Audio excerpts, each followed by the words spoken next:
Au nom du Père et du Fils et du Saint-Esprit. Amen. Réjouis-toi, Marie, comblée de grâce, le Seigneur est avec toi. Tu es bénie entre toutes les femmes, et Jésus, le fruit de tes entrailles, est béni. Sainte Marie, Mère de Dieu, prie pour nous pauvres pécheurs, maintenant et à l'heure de notre mort. Amen. Ô Marie conçue sans péché, Prie pour nous qui avons recours à toi. Sainte Catherine Labourée, Prie pour nous. nos saints anges gardiens, Veillez sur nous. Frères et sœurs, c'est en plein confinement que nous nous retrouvons. Comme beaucoup, nous avons à partager, à échanger les uns avec les autres. Et aujourd'hui, en présence de la communauté de notre petit Carmel de Marie Vierge missionnaire, je voudrais vous présenter l'histoire des apparitions de la rue du Bac et de la médaille miraculeuse. Alors il y aura deux grandes parties. La première partie, en deux conférences, présentera le récit des apparitions situées dans le cadre général de la vie de Sainte Catherine Labourée. Pourquoi ? Eh bien parce que cette année, le 18 et le 19 juillet prochain, nous célébrerons le 190e anniversaire de la première apparition de la Vierge Marie à Sainte Catherine Labourée. Et quelques mois plus tard, le 27 novembre, l'anniversaire de l'apparition où Marie a demandé à Catherine de faire frapper la médaille dite miraculeuse. Pour faire ce topo, eh bien, j'ai des sources. Alors, l'incontournable René Laurentin, qui a édité une vie authentique de Catherine Labourée, il a fait la même chose par exemple pour Lourdes, donc voici la vie authentique, bien épais, et puis un second volume avec tous les autographes, tous les originaux. Tout cela, il a résumé dans une vie de Catherine Labourée, et puis, pour ceux qui ont encore moins de temps, une petite vie de Catherine Labourée. Donc ce sont des documents précieux. Laurentin a aussi travaillé autour de la médaille miraculeuse en collaboration avec le père Roche, qui est lazariste, Catherine Labourée et la médaille miraculeuse. Il y a ici aussi tous les documents authentiques, autographes, qui concernent les apparitions de la rue du Bac. On retrouve ici le volume dit des preuves qui accompagnent le récit de la vie authentique.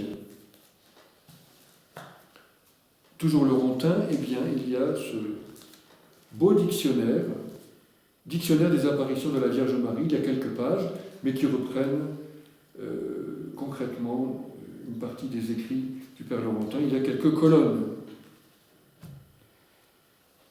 Ensuite, les éditions de la rue du Bac, qui font un très bon travail. Ici, une brochure très ancienne, La Sainte du Silence. C'est très succinct, mais très complet, bien agréable à lire. Et puis surtout, cette très belle brochure qu'on trouve à la rue du Bac, Une lumière sur la terre, le message de Marie à Sainte Catherine Labourée. Il y a l'essentiel du message, de très belles photos et une actualisation pour aujourd'hui. Ensuite, ici, la médaille miraculeuse par le père Philippe Beitia, Histoire et spiritualité. C'est assez synthétique et bien intéressant, et puis ça présente aussi largement le mystère de l'Immaculée Conception. Pour finir, j'ai aussi consulté ce livre de Michel Reboul, L'Immaculée Conception, clé de voûte de la création, qui consacre peut-être entre 10 et 15 pages aux apparitions de la rue du Bac. Donc voilà nos sources qui sont incontournables. Et je vous invite bien sûr, si vous avez le désir, à approfondir ce que vous entendrez aujourd'hui et à lire l'un de ces ouvrages. Certainement, vous savez que les apparitions de la rue du Bac, en 1830, inaugurent une ère mariale sans précédent dans l'histoire de l'Église et de la France en particulier, et qui se poursuit jusqu'à aujourd'hui de par le monde entier. En effet, je suis très synthétique, à Rome, en 1842, il y a le fait marquant de la conversion de Ratisbonne, qui, après avoir porté la médaille miraculeuse, a eu une apparition de la Vierge Marie. C'était dans l'église Sant'Andrea delle Frate, telle qu'elle figure sur la médaille miraculeuse, a-t-il raconté. Un peu plus tard, il y a les apparitions de la Salette, toujours en France, en 1846. En 1854, la définition par Pie IX du dogme de l'Immaculée Conception. 1858, eh bien, ce sont les apparitions de Lourdes. 1870, les apparitions de Pontmain. Et puis de Pellevoisin, en 1876. Enfin, je citerai Fatima en 1917, et bien d'autres manifestations seraient à évoquer.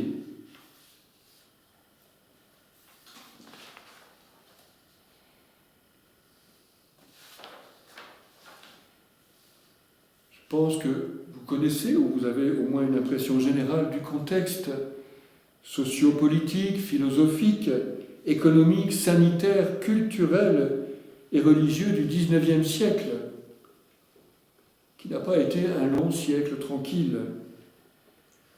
En France, durant le siècle après la Révolution française, eh bien, empire, monarchie, insurrection, révolution, république, persécution contre l'Église, épidémie, et tout cela au pluriel, ont alterné. À la rue du Bac, la Vierge Marie a offert, dans la première partie de ce XIXe siècle mouvementé, un lieu de grâce tout spécial et qui est toujours disponible aujourd'hui. Elle a dit à Catherine Labouré, « Venez au pied de cet autel, là les grâces seront répandues sur toutes les personnes qui les demanderont avec confiance et ferveur. » Et puis avec le don de la médaille, elle a promis, je la cite, que les personnes qui la porteraient avec confiance recevraient de grandes grâces.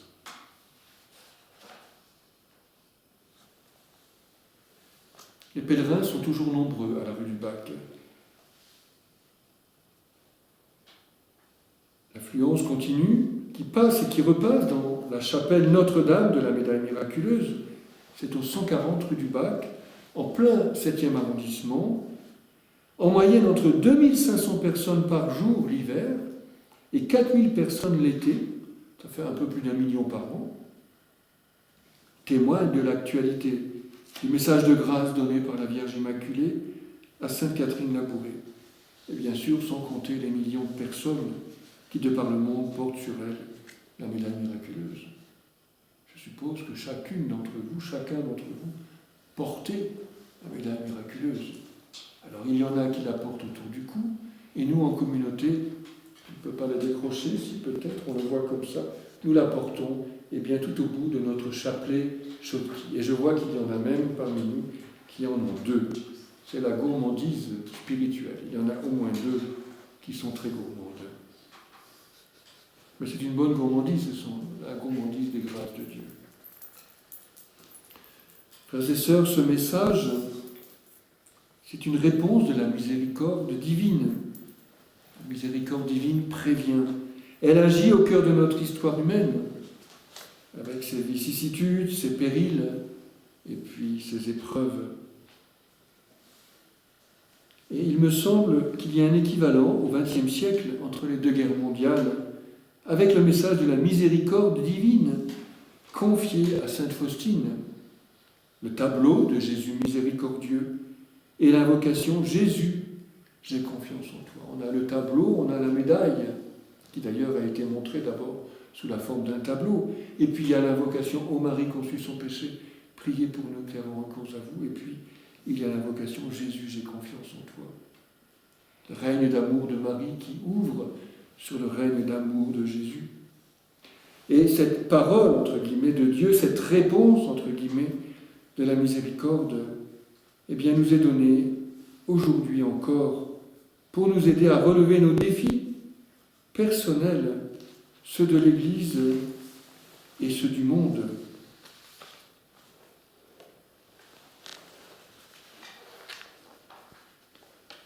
je vous propose d'entrer avec moi dans la chapelle de la médaille miraculeuse de la rue du Bac. Ce sera une visite rapide, mais qui va nous permettre de voir sur les lieux ce qui s'est passé au moment des apparitions. Car cette chapelle possède en elle-même tout un enseignement.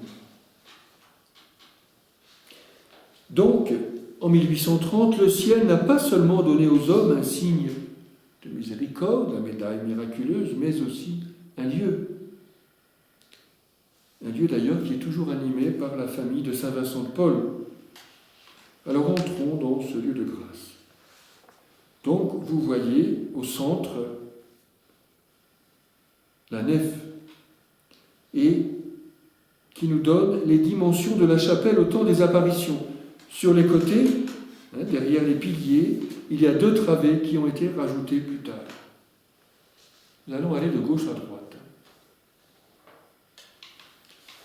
À gauche du chœur, au fond de la travée de gauche, il y a une châsse avec une mosaïque au-dessus. Cette châsse abrite le corps de Sainte Louise de Marillac, fondatrice des Filles de la Charité avec Saint Vincent de Paul. Juste à côté, à droite, entre la châsse de Sainte Louise et le chœur, il y a la statue de Saint Joseph. Au temps de Catherine, la statue de Saint Joseph était située de l'autre côté, à droite. Et c'est à cet endroit, donc à gauche, à l'endroit de la statue de Saint Joseph aujourd'hui, que Catherine Labouré a eu la vision du cœur de Saint Vincent de Paul, comme je vais le raconter tout à l'heure. Et c'est aussi à peu près le lieu de la première apparition de la Sainte Vierge. Cette fameuse apparition où la Sainte Vierge est assise sur un fauteuil, juste en dessous d'un tableau de Sainte Anne et de la Vierge enfant. Nous allons à droite. De l'autre côté, à la droite du chœur, vous voyez la statue de la Vierge au globe. Et sous l'autel, eh bien, c'est la châsse de Sainte Catherine Labouré, vêtue de l'habit des Filles de la Charité, coiffée de la cornette, on le voit bien. Et, ça ne se voit peut-être pas très bien, mais entre l'autel et la statue, il y a une inscription que la Vierge a demandée. Ce globe représente le monde, tout particulièrement la France et chaque personne en particulier. C'était là qu'était la statue de Saint Joseph. Et c'est là le lieu de la 2e apparition de la Vierge, dite l'apparition de la médaille.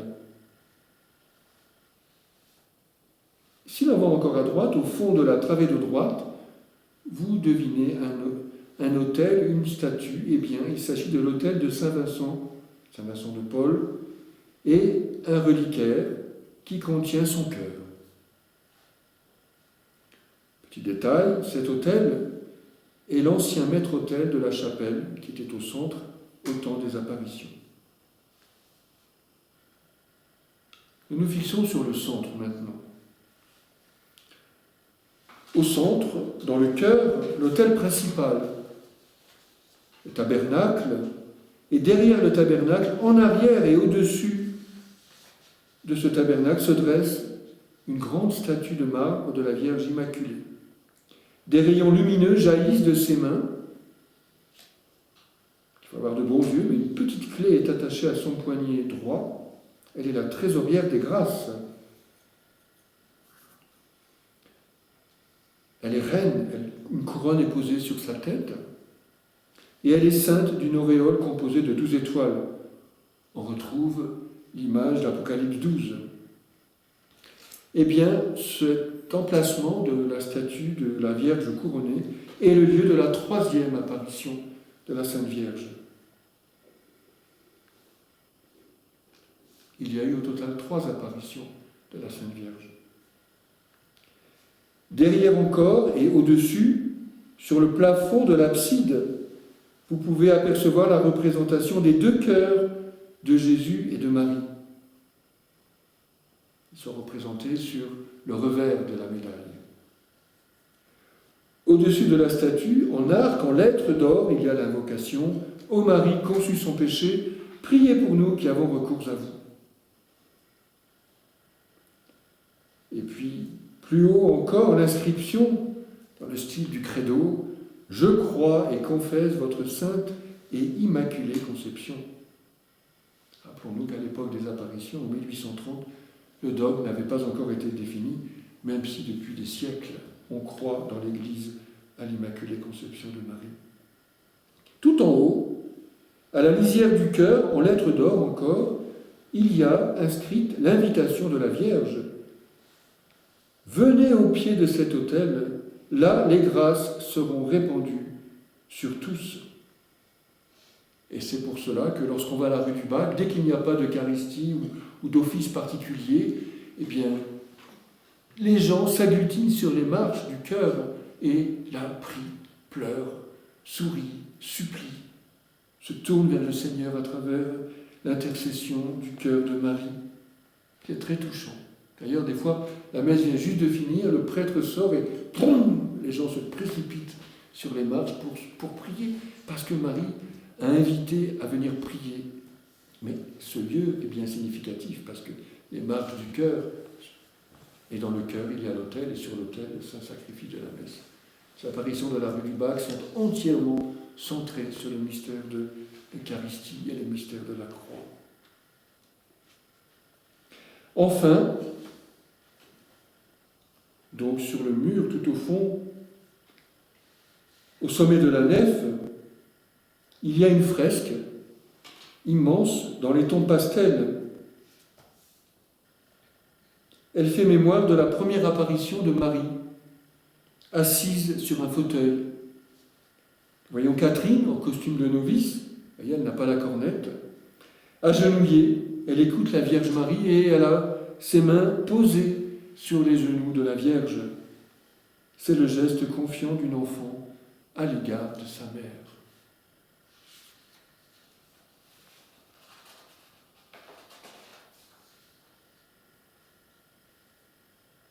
Justement, parlons de Catherine, qui est à la fois le témoin et la messagère. Quelques mots sur son enfance et son appel à la vie religieuse. Catherine Zoé Labouret naît le 2 mai 1806 à Fin-les-Moutiers, en Côte d'Or. Nous sommes en Bourgogne. 1806, c'est 9 ans après 1793, la Terreur.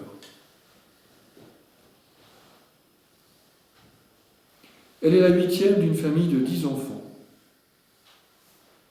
À 9 ans, 9 octobre 1815, sa mère meurt subitement. Et notre Catherine choisit Marie comme seconde mère. Dans la chambre de la défunte, il y avait une statue de Marie. Et Zoé, petite, n'était pas des tailles à l'atteindre. Alors, il paraît que, tout en larmes, la voilà qui monte sur un meuble ou une chaise, on ne sait pas trop, et qu'elle embrasse la statue de Notre-Dame, lui demandant ainsi de remplacer la mère qu'elle vient de perdre. C'est la servante qui l'a vue et qui l'a raconté à Tonine, sa petite sœur. À 12 ans, Catherine, qui est bien dégourdie, prend en charge la marche et la maison de la ferme.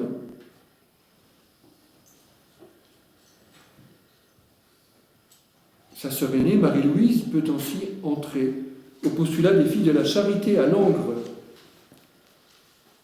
Le 25 janvier 1818, Catherine a 12 ans, elle fait sa première communion. C'est un moment très important pour elle. Elle va aussi souvent que possible à la messe. Elle aime prier. C'est une fille courageuse qui se donne à l'ouvrage et aux autres. Et les dimanches, elle visite les vieillards à l'hospice. Oui, c'est une âme silencieuse qui aime prier seule dans l'église de fin, même s'il n'y a pas les Saints-Sacrements. Et à 14 ans, eh bien, un jour, sa sœur remarque qu'elle jeûne. Et elle jeûne 2 jours par semaine pendant toute l'année. Il faut pas en faire une sainte dès le début, mais ce sont des dispositions à la fois naturelles et sous la motion du Saint-Esprit. Et en même temps, on sent bien sa spontanéité, sa docilité à l'œuvre de la grâce en elle. Progressivement, elle sent monter en elle un appel à la vie religieuse. À 18 ans, elle a un songe qui sera décisif pour sa vocation. Je vous le raconte parce que je le trouve savoureux. Catherine est donc dans l'église de Fain. Fain, ça s'écrit F-A-I-N. Elle prie, et voilà qu'un vieux prêtre arrive. Il revêt les ornements sacerdotaux et il célèbre la messe. Et ce qui la frappe, c'est son regard, lorsqu'au début il se tourne pour le Dominus vobiscum, le Seigneur soit avec vous. Et puis, à la fin, à l'ite missa est, au moment de l'envoi de l'assemblée, il lui fait signe d'approcher. La crainte la saisit. Elle s'éloigne, mais à reculons, toujours en regardant ce visage qui la fixe. Elle est fascinée. Elle ne peut se détacher de ce regard. Et elle s'en souviendra toute sa vie. À la sortie de l'église, elle va rendre visite à une malade. Elle est toujours en rêve. Et le vieux prêtre l'y retrouve et il lui dit « Ma fille, c'est bien de soigner les malades. Vous me fuyez maintenant, mais un jour vous serez heureuse de venir à moi. Dieu a des desseins sur vous. Ne l'oubliez pas. » Toujours en rêve, elle revient chez elle et elle s'éveille. Ce n'est que plusieurs mois plus tard qu'elle saura qu'il s'agissait de saint Vincent de Paul. Quand elle verra en 1825 son portrait chez les Sœurs de la Charité à Châtillon-sur-Seine. C'était dans un parloir. Elle a reconnu le visage de ce songe et elle a compris ainsi que Dieu la voulait dans cet ordre. Mais il lui faudra encore attendre un peu de temps. Parce que son père veut la marier, il lui présente des prétendants, mais elle refuse. Elle attend sa majorité. À 21 ans, jour pour jour, le 2 mai 1827, elle déclare à son père son intention de devenir fille de la charité, tout comme sa sœur Marie-Louise. Mais le père refuse. Il pense faire diversion, il l'envoie à Paris pour aider son frère, récemment veuf, qui tient un commerce de vin et un restaurant populaire. Là, elle fait la cuisine, elle sert les ouvriers dans le restaurant. Je passe, les péripéties, les épisodes, finalement, son père cède. Nous voilà en 1830, le 22 janvier, elle a 23 ans, et elle est reçue postulante dans la communauté de Châtillon-sur-Seine. Le postulat dure 3 mois. 3 mois plus tard, mercredi 21 avril 1830, elle retrouve Paris et elle entre au séminaire, autrement dit au noviciat, de la maison mère des filles de la Charité à la rue du Bac.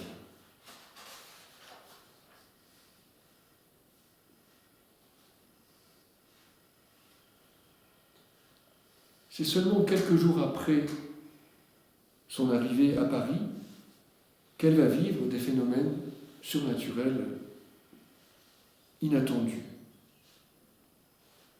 Et je vais maintenant évoquer les apparitions, les visions, les apparitions qui ont lieu entre avril et décembre 1830. Donc pendant son noviciat, Catherine va être gratifiée de plusieurs types de visions, de grâces particulières et d'apparitions entre avril et décembre 1830. Et tout va se concentrer dans ce lieu, rue du Bac, dans la chapelle de la rue du Bac, et durant son séminaire ou noviciat. Tout d'abord, la vision du cœur de Monsieur Vincent, c'est-à-dire Saint Vincent de Paul, du 25 avril au 2 mai 1830.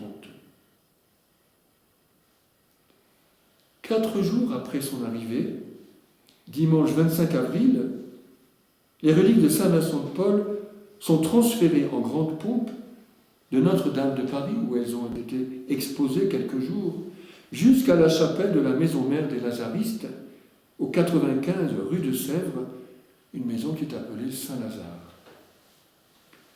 Elles avaient été cachées pendant la Révolution par crainte de profanation. Avec ses compagnes, Catherine prend part à la procession avec une très grande joie. Tout Paris est dans le cortège. Enfin, tout le Paris croyant. Et alors, elle était tellement heureuse qu'elle a écrit « Je ne touchais pas terre tellement j'étais heureuse et joyeuse ». Pendant 8 jours, la foule va défiler rue de Sèvres devant le corps conservé intact de Saint Vincent. Et parmi cette foule, il y aura aussi le roi Charles X en personne. Et frères et sœurs, on peut encore aujourd'hui se recueillir auprès du corps de Saint Vincent au même endroit. J'y suis allé il y a quelques mois, c'est un très bel endroit et c'est vraiment un lieu de grâce. Les sœurs du 140 de la rue du Bac, dont Catherine, toute voisine, elles sont à 300 mètres de là, viennent y prier chaque jour de la neuvaine commémorative. Et chaque jour, en rentrant rue du Bac, Catherine est surprise de, entre guillemets, retrouver Saint Vincent qu'elle vient de quitter avec de la peine. Catherine aime beaucoup Saint Vincent. Beaucoup, beaucoup, beaucoup. Alors, s'arracher à la présence de Saint Vincent à travers son corps, conservé intact, longtemps après sa mort, ça l'attriste. Mais voilà qu'il y a la consolation au retour à la maison mère. En effet, son cœur lui apparaît dans la chapelle des Sœurs, au-dessus d'une petite châsse placée à gauche du maître-autel, contenant des reliques du saint, mais dans lesquelles il n'y a pas son cœur. C'est une châsse qu'on expose en certaines occasions. Alors l'apparition a un caractère symbolique. Ce n'est pas une pièce anatomique, mais c'est comme une sorte d'icône. 3 jours de suite, le cœur va apparaître avec une teinte différente. Blanc, annonçant la paix, rouge, signe de l'amour, et noir, présage d'un malheur.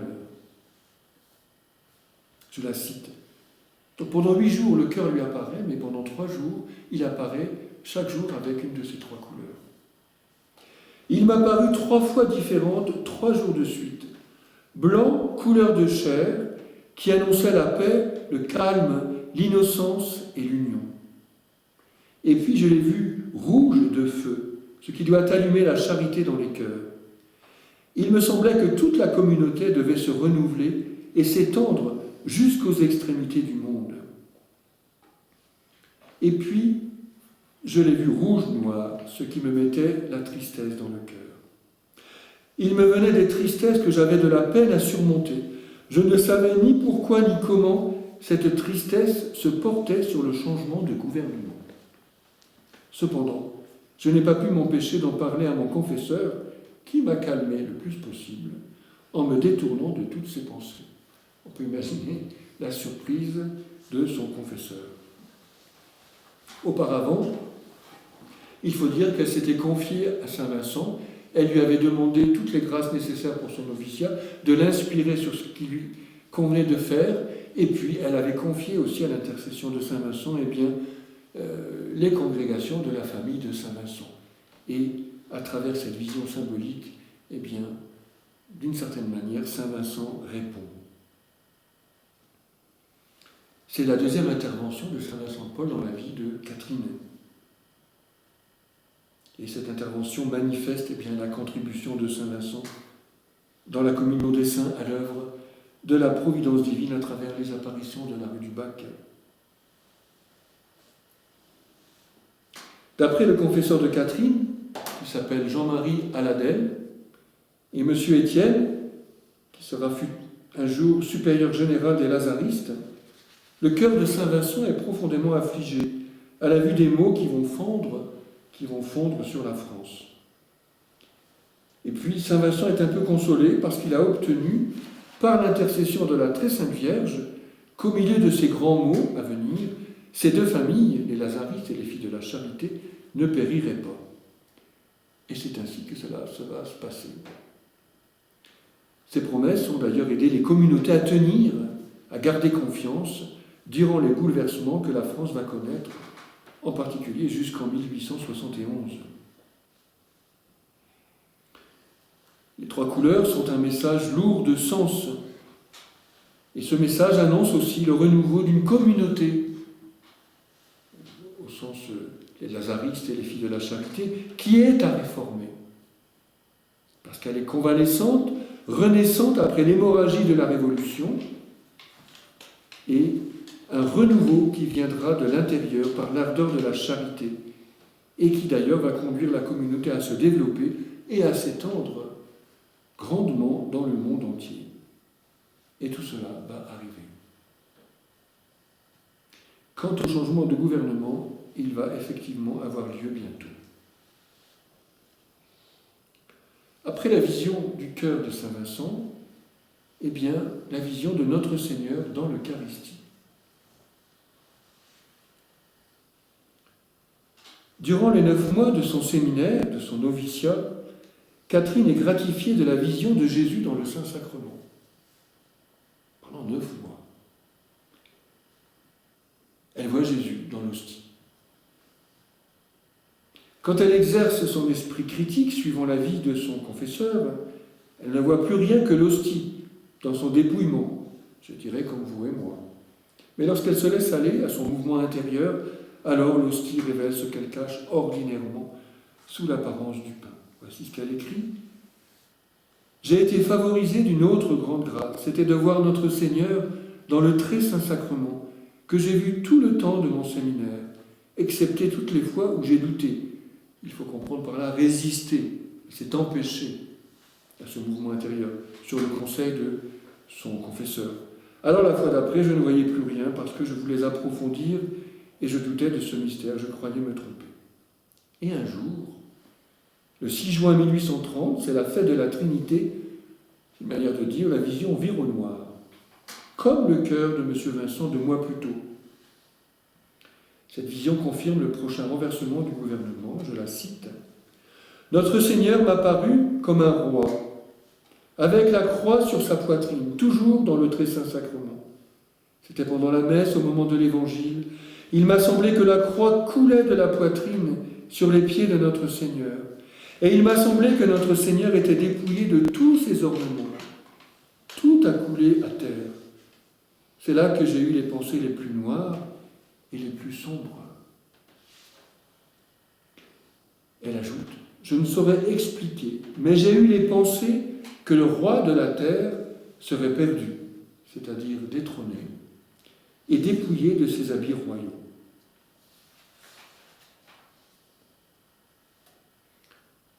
À partir de la contemplation du Christ roi, l'interprétation de Catherine se polarise ensuite sur le roi de France. Le sacre du roi était encore à l'époque considéré par certains théologiens comme un 8e sacrement, ce qu'il n'est pas, mais il y avait une réflexion qui était encore en cours. Le roi revêtait Jésus-Christ, mais il est bien évident que Catherine distingue sa vision du Christ roi et de l'application qu'elle en fait au roi de France.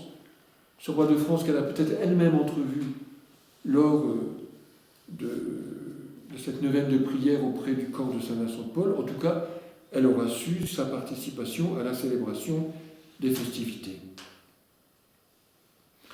S'en prendre au roi, dans le contexte de la France à l'époque, c'est par conséquent s'en prendre au Christ et à la religion, explique René Laurentin ainsi que Michel Reboul. Le vrai roi de France, disait Jeanne d'Arc à Charles VII, c'est notre Seigneur Jésus-Christ en personne. Le roi de la terre est son lieutenant. Et Charles X, sacré à Reims, également un dimanche de la Trinité, c'était le 29 mai 1825, a été le dernier roi à être oint avec l'huile de la sainte ampoule mélangée de Saint-Crème. Le premier roi, c'était Clovis, à Noël 496. L'outrage qui va être fait à Charles X, dépouillé de sa royauté, est en fait un outrage au Christ roi dépouillé de sa royauté divine. Cela va se manifester, nous allons le voir, dans les événements à venir. Cela va se concrétiser. Et le renversement du roi sacré de droit divin, les 27, 28 et 29 juillet 1830, durant les 3 journées qualifiées de glorieuses, est une révolution anti-religieuse et conséquence de celle de 1789. Catherine continue à se confier à son confesseur, Monsieur Aladel, mais vous imaginez bien, toujours sans aucun succès.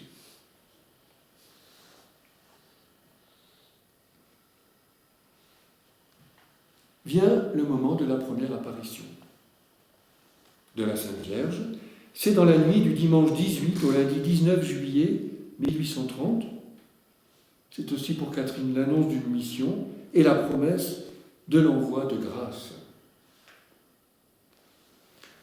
Le 18 juillet, c'est la veille de la fête de Saint-Vincent, fêtée le 19. Cette veille de fête, sœur Marthe, la directrice du séminaire ou noviciat, parle de la dévotion de Saint-Vincent pour la Vierge Marie. Dévotion qui était très grande dévotion à l'égard de l'Immaculée.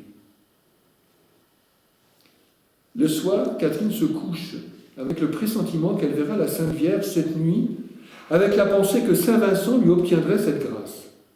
De fait, sœur Marthe avait fait au novice un cadeau, un petit morceau d'un rocher, c'est-à-dire un surplis, donc un petit morceau de tissu, de dentelle, en dentelle, souvent c'est très ajouré, qu'avait jadis porté Saint Vincent.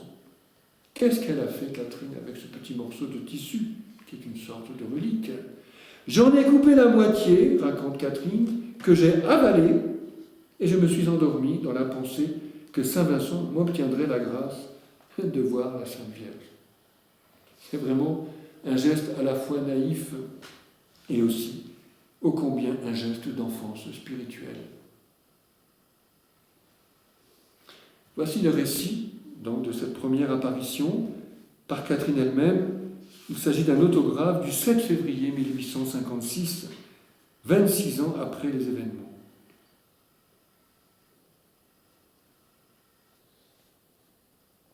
Enfin, à 11h30 du soir, je m'entendis appeler par mon nom.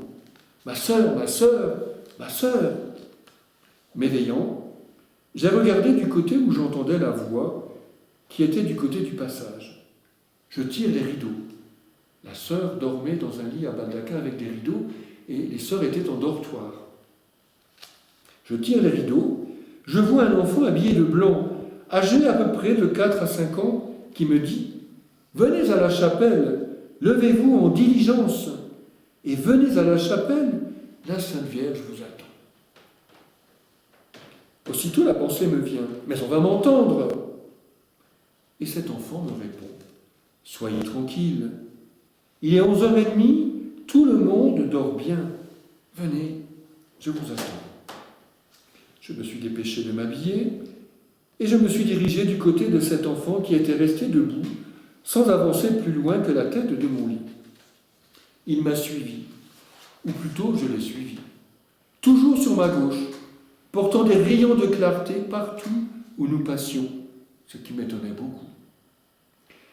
Mais bien plus surprise lorsque je suis entré à la chapelle. La porte s'est ouverte, à peine l'enfant l'avait touché du bout du doigt. Mais ma surprise a été encore plus complète quand j'ai vu tous les cierges et flambeaux allumés dans la chapelle, ce qui me rappelait la messe de minuit. Et cependant, je ne voyais point la Sainte Vierge. L'enfant me conduisit dans le sanctuaire, à côté du fauteuil de monsieur le directeur, à gauche. Et là, je me suis mis à genoux. Et l'enfant est resté debout tout le temps. Comme je trouvais le temps long, je regardais si les veilleuses ne passaient pas par la tribune. Catherine craint le passage des sœurs veilleuses qui circulent la nuit dans la tribune latérale. Enfin, l'heure est arrivée. L'enfant me prévient et il me dit « Voici la Sainte Vierge, la voici !»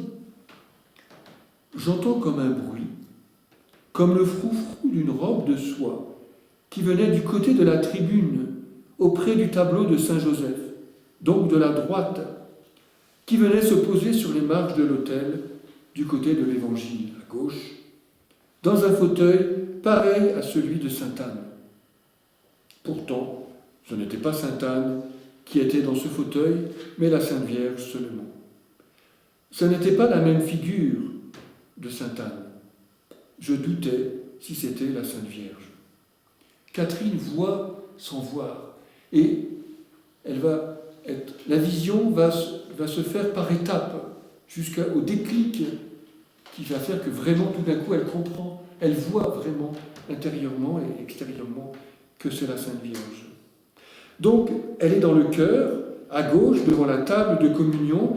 Elle observe attentivement le fauteuil où la visiteuse est assise en face d'elle, sur les marges de l'autel. Et ce fauteuil est pareil à celui du tableau qui est accroché au-dessus du reliquaire de M. Vincent, celui où sainte Anne enseigne sa fille, la petite Vierge Marie.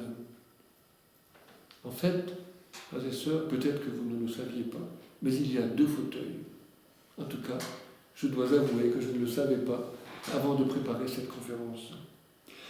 Il y a le fauteuil qui est venu avec l'apparition et qui s'en est allé avec elle-même à son départ.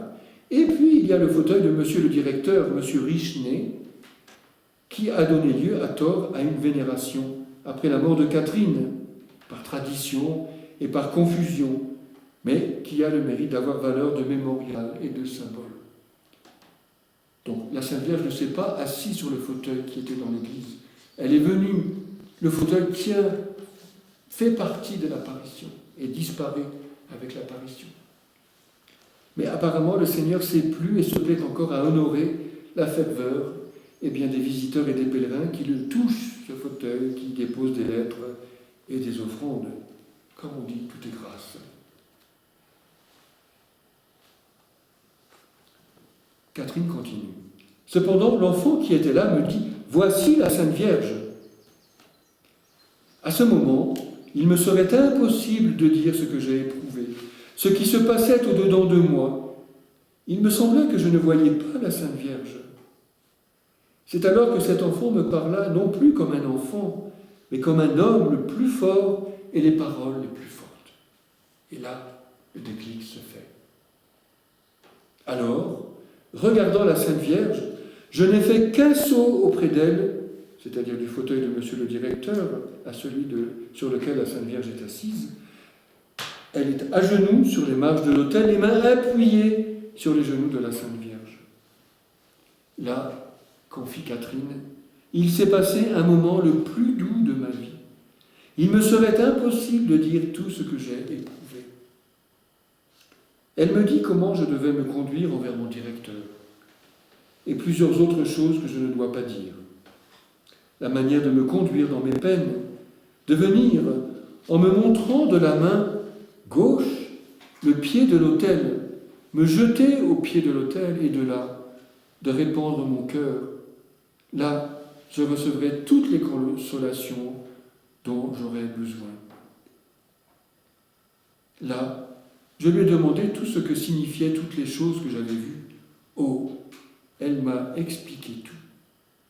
Comme c'est une invitation aussi pour chacun d'entre nous de venir au pied de l'autel, de venir au pied du Saint-Sacrement et de dire à Jésus tout ce qui nous occupe.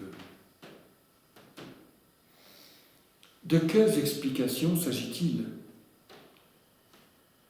Catherine a tenté de le transcrire à la fin de sa vie, 46 ans après les apparitions, dans 2 récits autographes datés du 30 octobre 1876.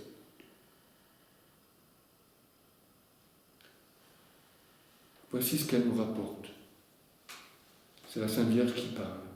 Mon enfant, le bon Dieu veut vous charger d'une mission. Vous aurez bien de la peine, mais vous vous surmonterez en pensant que vous le faites pour la gloire du bon Dieu. Vous connaîtrez ce qui est du bon Dieu. Vous en serez tourmenté jusqu'à ce que vous l'ayez dit à celui qui est chargé de vous conduire. Vous serez contredite, mais vous aurez la grâce. Ne craignez pas. Dites tout avec confiance et simplicité. Ayez confiance, ne craignez pas. Vous verrez certaines choses, rendez compte de ce que vous verrez et entendrez.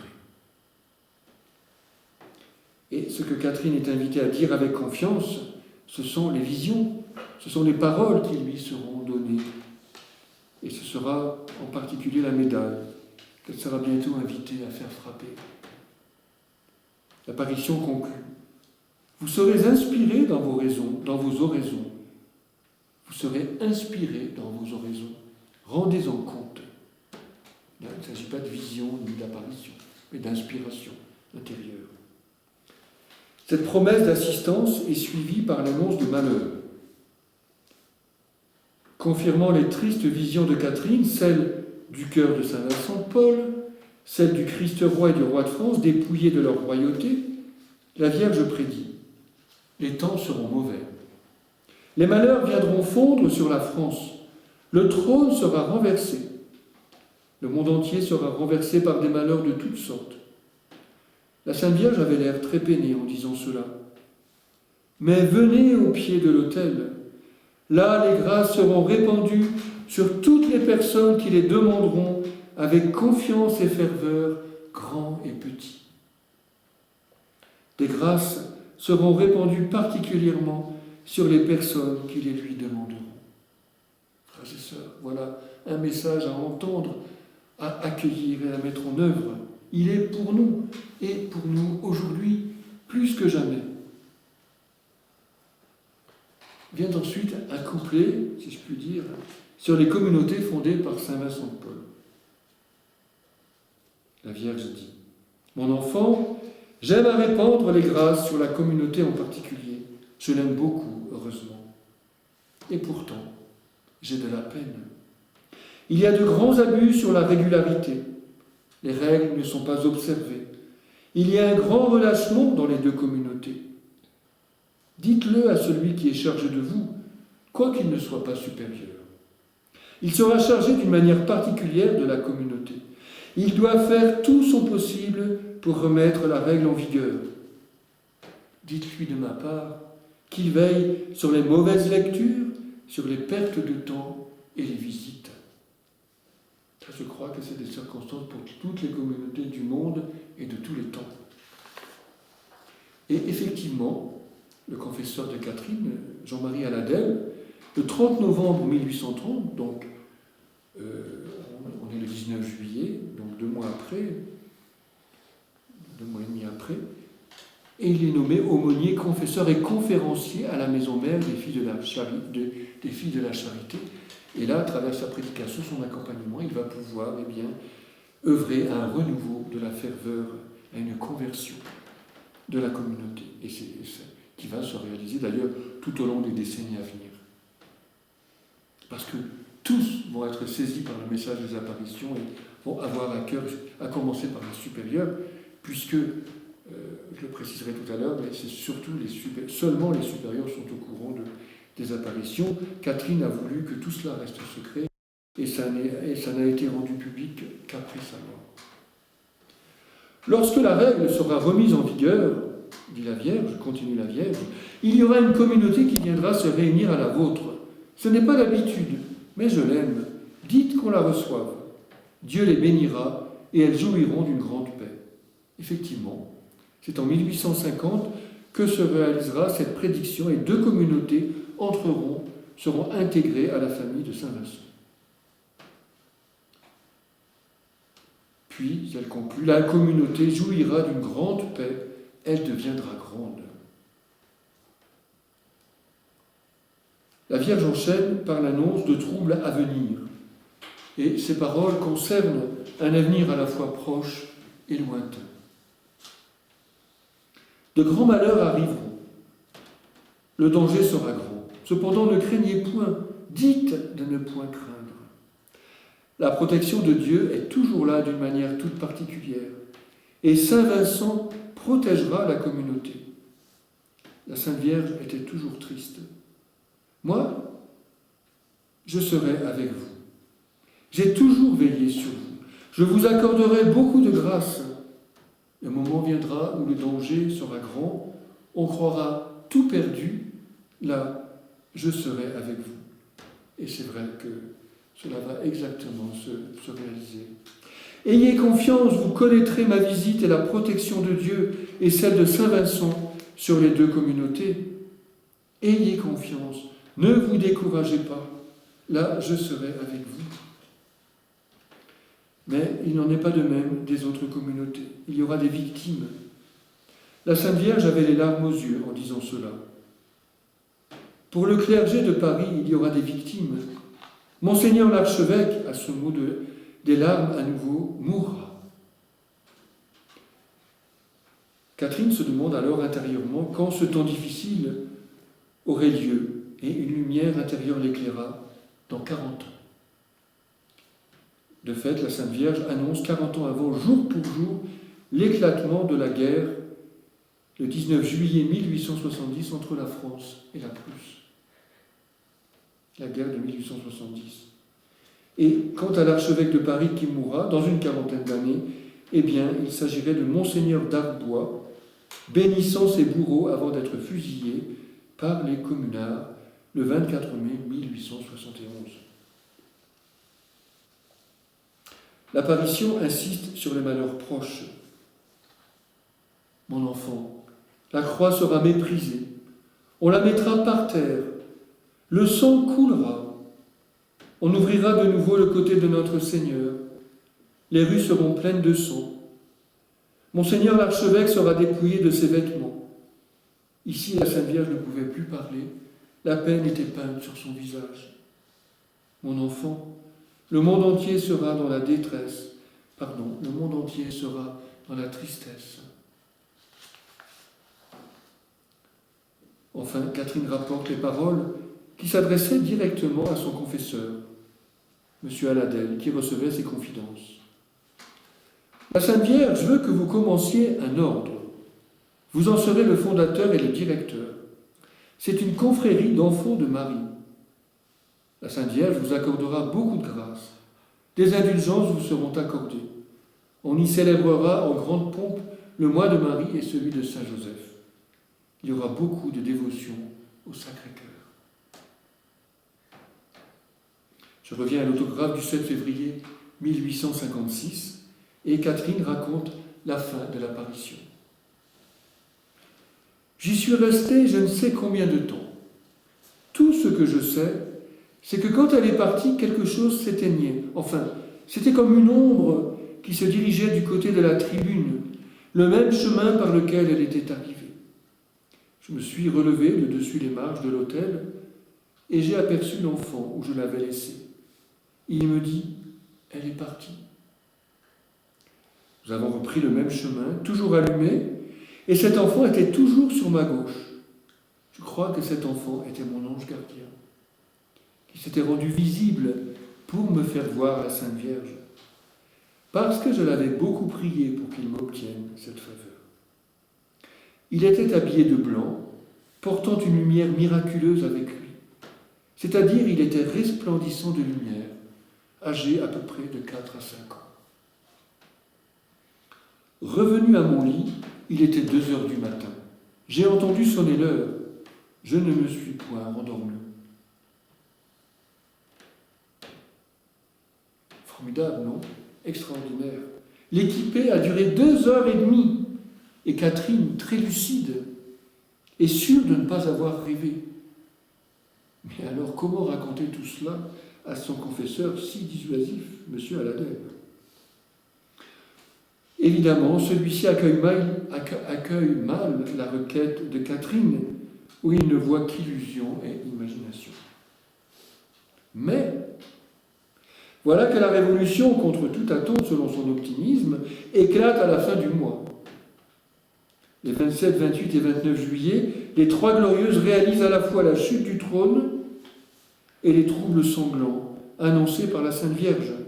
Le roi Charles X est renversé au profit de Louis-Philippe d'Orléans. Et Monseigneur de Quelen, l'archevêque de Paris, depuis 1821, sans doute trop lié personnellement au prince de Polignac, qui est président du Conseil à la fin du règne de Charles X et ministre des Affaires étrangères, eh bien, est l'objet de la fureur de la populace. Il doit quitter précipitamment son palais épiscopal, qui est pillé, le 29 juillet. Il est habillé en civil, Catherine disait dépouillé de ses vêtements, et il doit se cacher. Les églises sont profanées, les tabernacles fracturés, des hosties consacrées piétinées. Certainement, en réaction contre la loi du sacrilège, promulguée par Charles X qui punissait de mort les profanateurs du Saint-Sacrement. Les croix renversées. Rappelez, on avait cette parole, la croix qui était sur le Christ roi tombée par terre. Les croix renversées, des communautés religieuses envahies, dispersées, dévastées, les prêtres poursuivis et maltraités. On croit voir reparaître les mauvais jours de 1793, s'exclame Monsieur Aladel.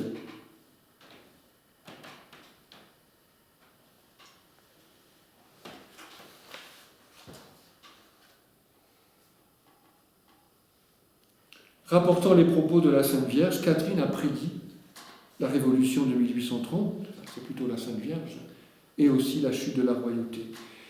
Ces prédictions peuvent être rapportées à divers degrés aux trois révolutions du XIXe siècle, 1830, et puis 1848 et 1871, même s'il y a eu aussi d'autres mouvements des insurrections, pas seulement à Paris d'ailleurs, mais aussi en province,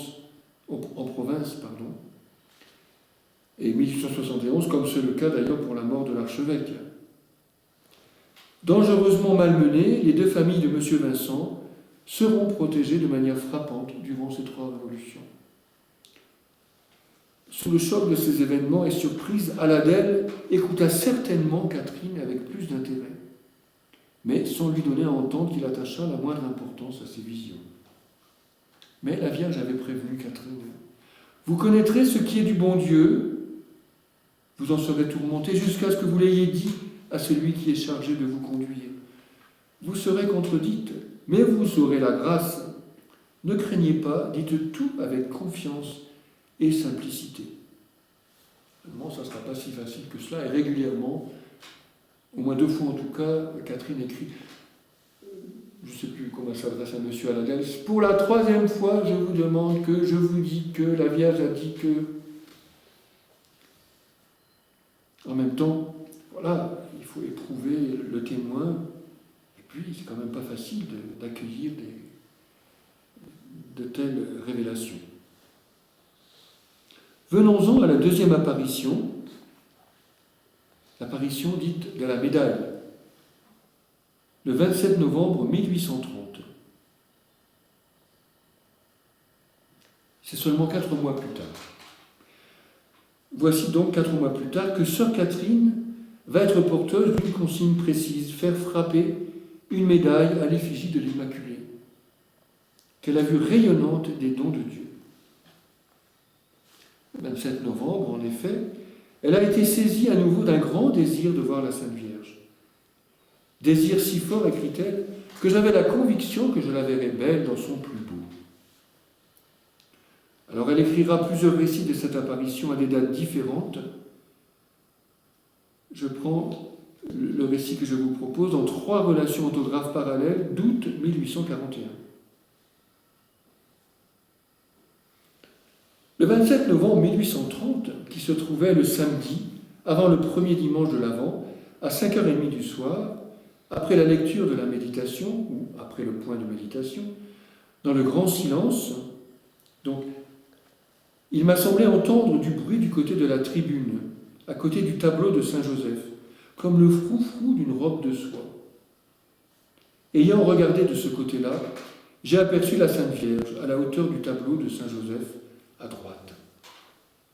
Cette fois, ce n'est pas de nuit que l'apparition s'est produite, mais pendant l'oraison commune à la chapelle. Catherine n'a pas eu à se déplacer, elle a vu de sa place, en avant, à droite, où elle méditait, elle est dans les rangs serrés des sœurs, sans bien sûr que personne ne s'en aperçoive. La Sainte Vierge était debout, habillée de blanc, une taille moyenne, la figure si belle qu'il me serait impossible de dire sa beauté. Elle avait une robe de soie blanche aurore, un voile blanc qui lui descendait jusqu'en bas. Par-dessous le voile, j'ai aperçu ses cheveux en bandeau. Par-dessus, une espèce de serre-tête garnie d'une petite dentelle de la hauteur de 2 travers de doigts. La figure découverte, les yeux tantôt élevés vers le ciel, tantôt baissés, les pieds appuyés sur une boule, c'est-à-dire une moitié de boule, ou du moins il m'a paru que la moitié. Et puis tenant une boule dans ses mains, qui représentait le globe à hauteur de l'estomac. Elle tenait les mains élevées d'une manière très aisée, les yeux levés vers le ciel. Ici, sa figure était de toute beauté. Je ne pourrais la dépeindre. Et puis tout à coup, j'ai aperçu des anneaux à ses doigts revêtus de pierres, les plus belles les unes que les autres, les unes plus grosses et les autres plus petites, qui jetaient des rayons plus beaux les uns que les autres. Ces rayons sortaient des pierres, les plus grosses, les plus gros rayons, toujours en s'élargissant, et des petites, les plus petits, et toujours en s'élargissant vers le bas. Ce qui remplissait tout le bas, je ne voyais plus ses pieds. À ce moment où j'étais à la contempler, la Sainte Vierge baissa les yeux en me regardant. Une voix se fit entendre qui me dit ces paroles. « Cette boule que vous voyez représente le monde entier, particulièrement la France et chaque personne en particulier. » Ici, écrit Catherine, je ne sais m'exprimer sur ce que j'ai éprouvé et ce que j'ai aperçu, la beauté et l'éclat, les rayons si beaux. C'est le symbole des grâces que je répands sur les personnes qui me le demandent. En me faisant comprendre combien il était agréable de prier la Sainte Vierge et combien elle était généreuse envers les personnes qui la prient. Que de grâce elle accordait aux personnes qui les lui demandent. Quelle joie elle éprouve en les accordant. À ce moment, où j'étais, où je n'étais pas, je jouissais, je ne sais. Dans une note autographe qui n'est pas datée mais qui est classée au printemps 1876, Catherine donne un élément complémentaire important.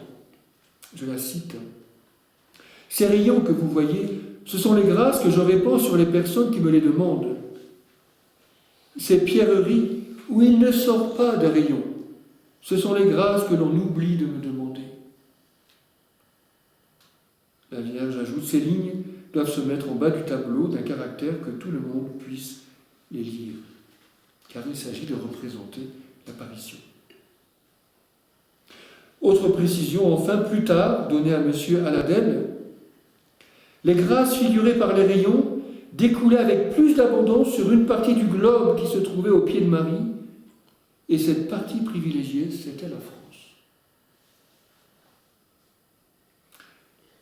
Je reprends le récit initial selon le manuscrit d'août 1841. On en vient à la médaille. Il s'est formé un tableau un peu ovale autour de la Sainte Vierge, où il y avait en haut du tableau l'invocation suivante « Ô Marie conçue sans péché, priez pour nous qui avons recours à vous », écrite en lettres d'or. Alors une voix se fit entendre qui me dit « Faites frapper une médaille sur ce modèle. Toutes les personnes qui la porteront recevront de grandes grâces en la portant autour du cou. Les grâces seront abondantes pour les personnes qui la porteront avec confiance. » Quelques moments après, le tableau se retourne et sur le revers, Catherine distingue la lettre M surmontée d'une petite croix et au-dessous, 2 cœurs, l'un entouré d'une couronne d'épines et l'autre transpercé d'un glaive. Ce sont les 5 heures de Jésus et de Marie.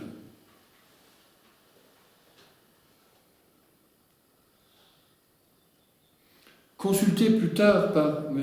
Aladel, qui se demande si sur le revers de la médaille il ne faudrait pas mettre aussi une inscription, eh bien, Catherine dit, inquiète de savoir ce qu'il fallait mettre du côté du revers de la médaille, après bien des prières, un jour dans la méditation, il m'a semblé entendre une voix qui disait « L'aime, le M, et les 2 cœurs en disent assez. » Aladel accueille mal le récit de l'apparition. Pure illusion.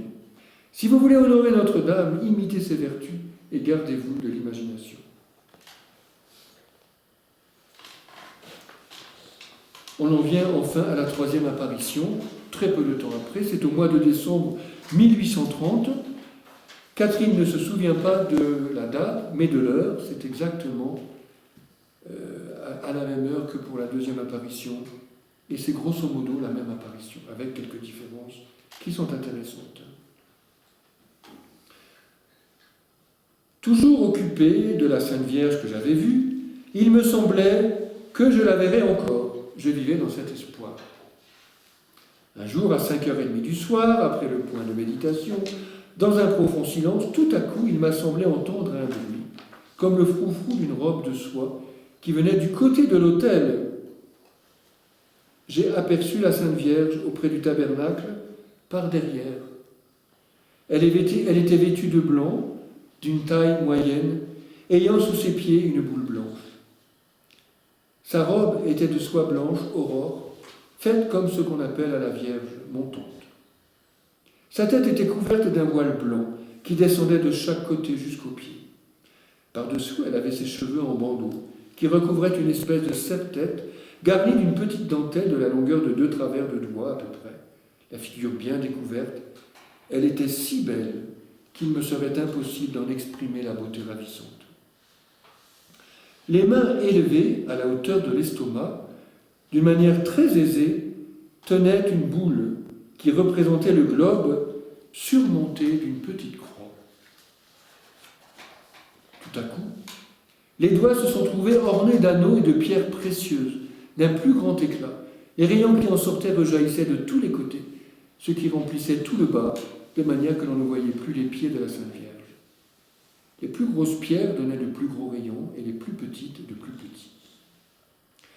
Vous dire ce que j'ai éprouvé, alors, et tout ce que j'ai appris au moment que la Sainte Vierge offrait le globe à notre Seigneur, cela est impossible de le rendre.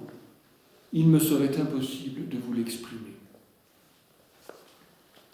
Comme j'étais occupé à contempler la Sainte Vierge, une voix se fit entendre au fond de mon cœur qui me dit « Ces rayons sont le symbole des grâces que la Sainte Vierge obtient aux personnes qui les lui demandent. » Ces quelques lignes doivent être mises en légende au bas de la Sainte Vierge.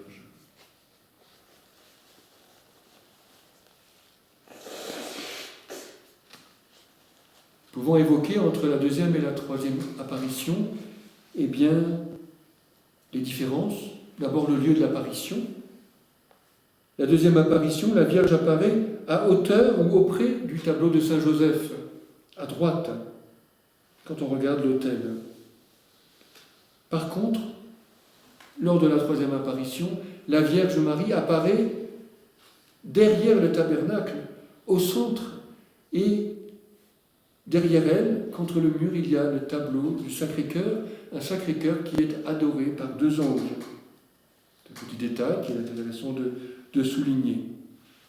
Et puis, dans d'autres écrits, dans d'autres autographes, eh bien, Catherine précise que le globe, donc c'est dit, je viens de le lire dans la troisième apparition, le globe qu'elle tient dans ses mains est surmonté d'une petite croix, et puis ce globe et cette petite croix sont en or. Et grande chose qui est unique pour la troisième apparition, eh bien, c'est que la Vierge Marie offre, elle a le mouvement, ses mains font le mouvement de l'offrande de ce globe, du monde, de la terre, c'est-à-dire de chacun, de chacune d'entre nous, eh bien, à Dieu. Dans les mains, la Vierge tient dans les mains une boule d'or, tenant les mains élevées à la hauteur de l'estomac, comme si elle offrait à Dieu, eh bien, cette boule d'or, ce monde. Voilà, frères et sœurs, pour la première partie de cette première partie, le récit des apparitions situé, eh bien, dans... Ah non, je n'ai pas fini, je voulais conclure, évidemment, avec Catherine elle-même, car dans un autre récit, c'est vrai qu'il y a divers récits ici ou là, eh bien, Catherine précise la chose suivante. Comme j'étais à contempler la Sainte Vierge, remplie de bons sentiments, tout a disparu, comme quelque chose qui s'éteint, et je suis resté rempli de joie et de consolation. La Vierge repart, il n'y a plus rien, mais il y a la joie et la consolation. Alors l'apparition a le caractère d'un adieu.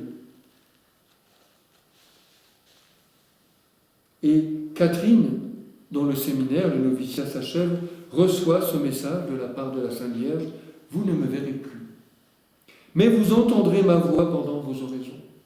Et pendant toute sa vie, elle est morte à 70 ans, oui, si je ne me trompe pas, eh bien, il y aura régulièrement cette présence de la Vierge, pour ce que nous en savons, donc certainement beaucoup plus que ce qu'on peut imaginer.